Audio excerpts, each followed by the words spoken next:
But Dreamantics, I love her. I swear she's the love of my life. She's my everything. When I'm away from her, I can't breathe. She's my soulmate. I just can't imagine a life without her. Shut your dumb ass up. Don't know the first fucking thing about love. How about you go ahead and get you a job? Read a goddamn book trying to be in love. You stupid ass. What's up, YouTube? Dreamantics back with another video for y'all today. And today we will be talking about that four-letter word that everybody wants, but very few seem to get. Cash. Yeah, no. Today we're going to be talking about love. What it is and what it ain't.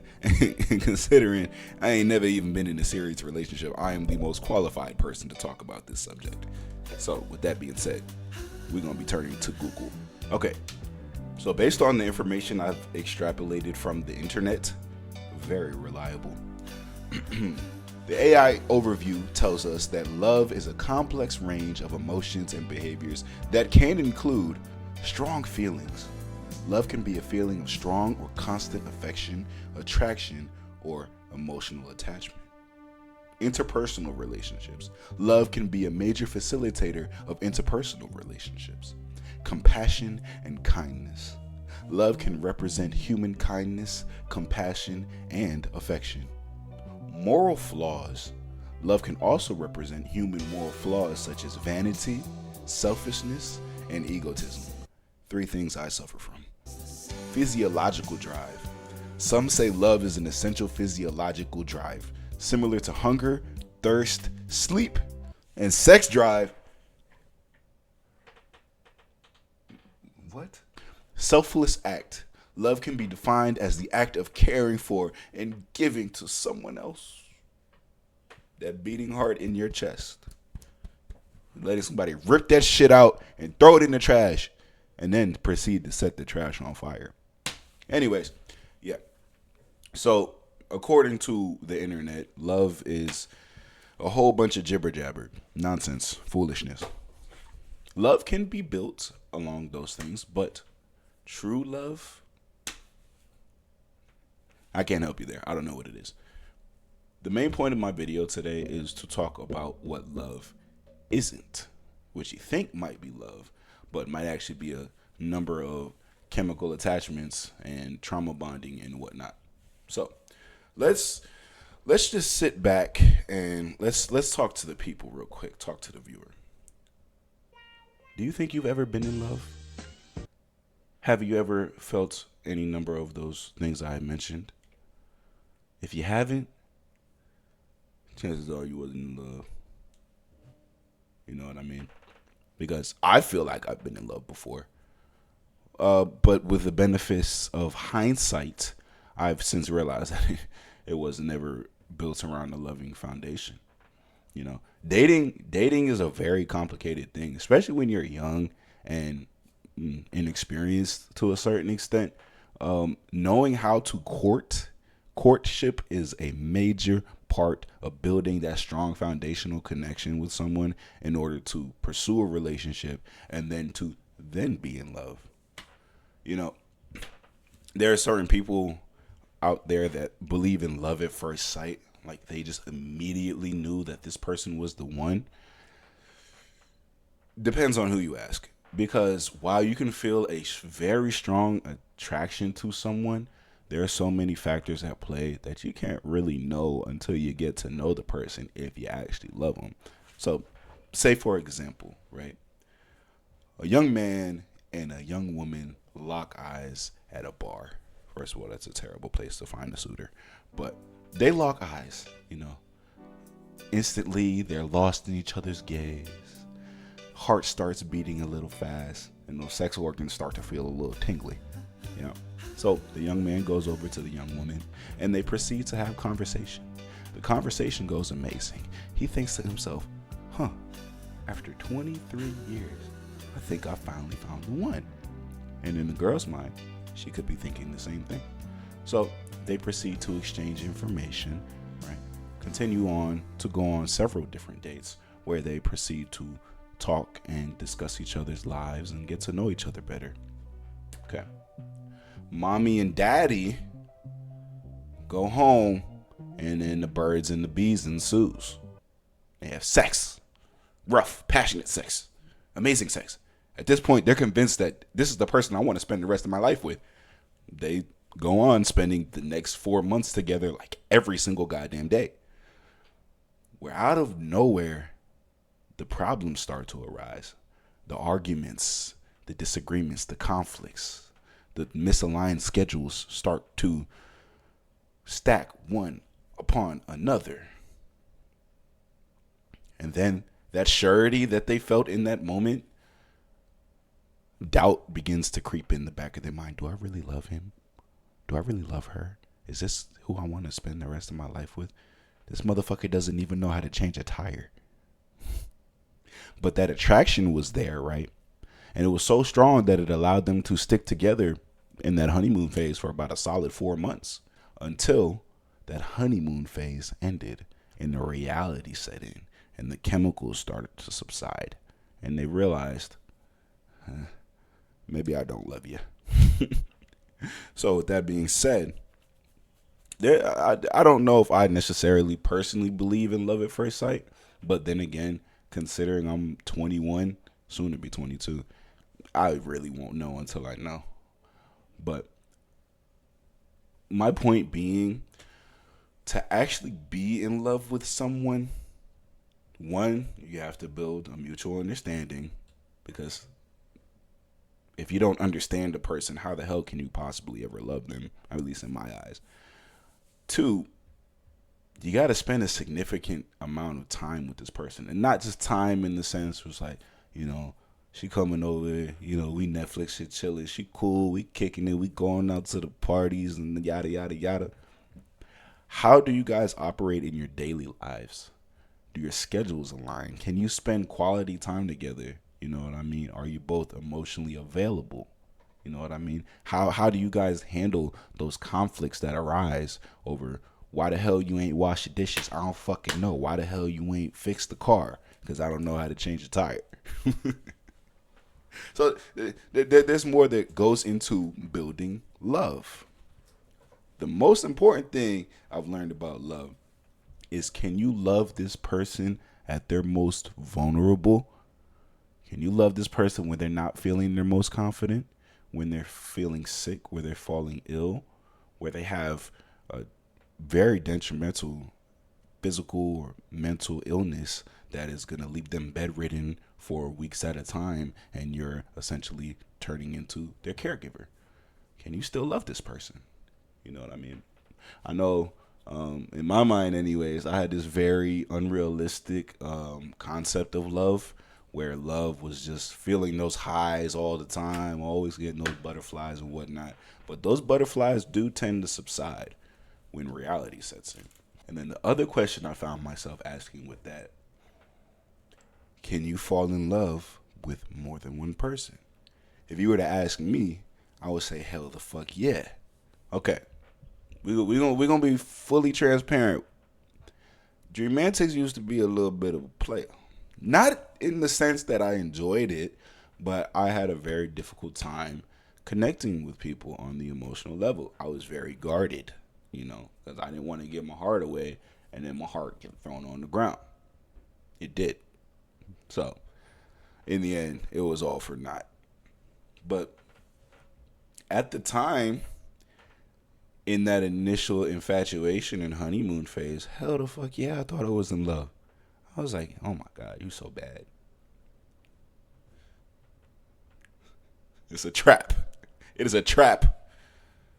But that's because, as a young man typically does in his early 20s, I was leading with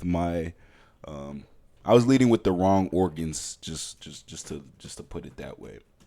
But now, like I said in my last video, my lobe is growing and it's starting to take over that other organ, and I'm starting to realize the importance of actually getting to know someone before you get intimate with them physically, because you might find that the two of you are simply just not compatible, however amazing it is in bed.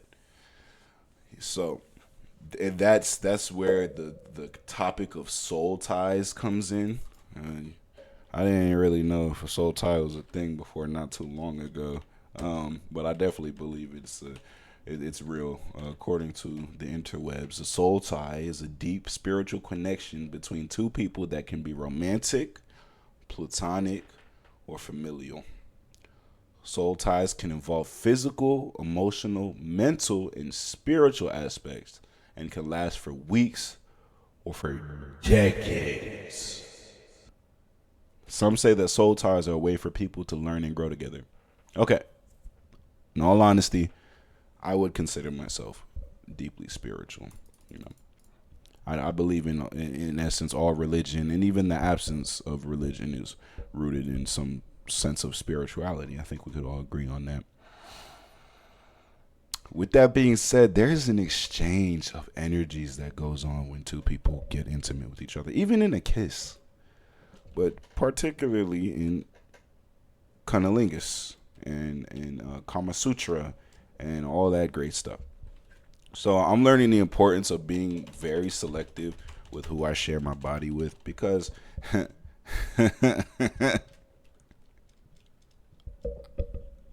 I, I nearly lost my mind. Yeah, over that soul tie. But then it also brings up the other topic of trauma bond, what love also isn't. And oftentimes, a trauma bond is not always built intentionally, but it can be built um, through a lack of understanding of either one or both partners of how to be in a healthy relationship.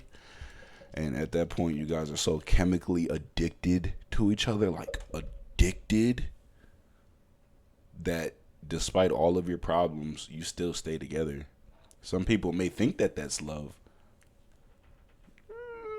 It could maybe turn into love with the implementation of healthy boundaries and healthy communication and that healthy understanding that's built. But especially when you're young, not a lot of people know that shit. Even older people don't know that. So like I genuinely feel like it's important as a generation that we make a push towards education around healthy relationships because we have the knowledge at our fingertips.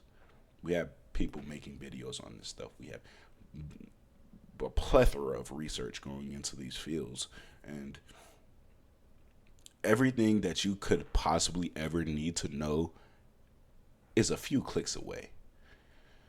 So that leads me into my main point of this video: attachment theory. I've been learning a whole lot about attachment theory over the last couple of months. Yeah, it's real. So I found myself to be a major proponent of psychology, um, because when you gain a certain level of understanding about psychology, you gain a certain level of understanding about how humanity operates at its core. Okay, so what is attachment theory? Attachment theory is a psychological and evolutionary framework that explores the importance of early bonds between infants and their caregivers. It focuses on how these bonds can influence relationships throughout life, including those between romantic partners. And considering the topic of today's conversation is around love, who do most people gain their initial framework of love from, whether consciously or subconsciously? Their parents. So you may actively know that my parents ain't really have a healthy relationship. But subconsciously, if you had not identified your attachment style, which is rooted in how your parents cared for you in your early years or didn't care for you, that'll go on to shape a lot of your romantic relationships until you either go to therapy, you gain a level of awareness, and do that self work that is so important to building a healthier lifestyle and healthier attachments. So there are four key attachment styles I want to discuss today. The last of which being the ideal one, but is not very common amongst the majority of people for various reasons. We have anxious attachers, which are people we commonly call clingy, in the sense that they like to be up under you almost 24/7, almost like They're attached to you, and when you withdraw, it might provide them, or it might give them anxiety, so to speak. Um, so it says for anxious attachment, people with this style may have difficulty feeling secure in relationships. As children, they may cling to caregivers or become inconsolable when a caregiver leaves.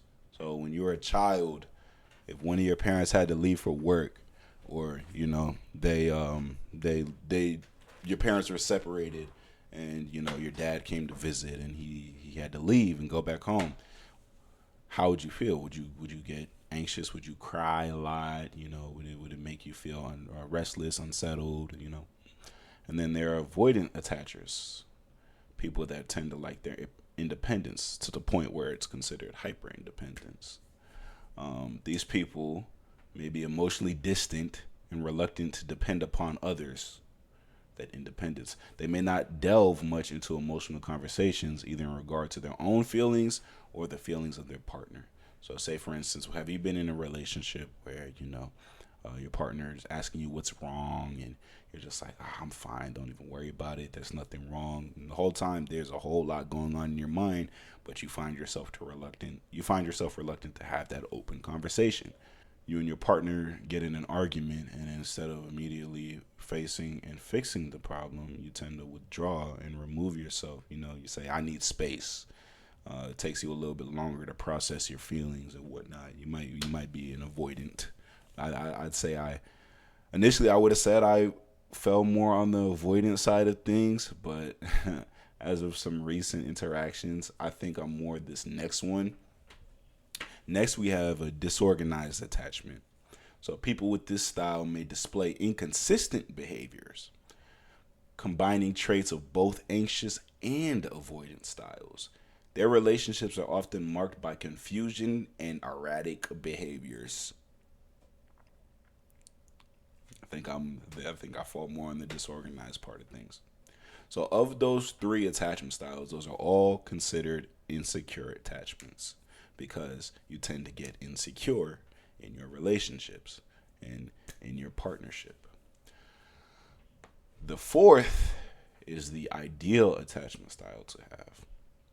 These are the people that come from healthy relationships where their parents, exhibit that ability to resolve conflicts and openly communicate, and share affection and whatnot. Like, how as a kid, if your parents were um, affectionate with each other, and you're like, ew, yeah, yeah, you come from a good home, possibly. But a secure attachment is a healthy style characterized by a positive view of self, of others, and of romantic relationships or otherwise. People with secure attachment are generally better at approaching intimate relationships. So, you got that one friend that's been dating his girl for like the last 5 years, like they were high school sweethearts, and you're like, how the fuck are y'all still together? I can't even keep someone for 3 months.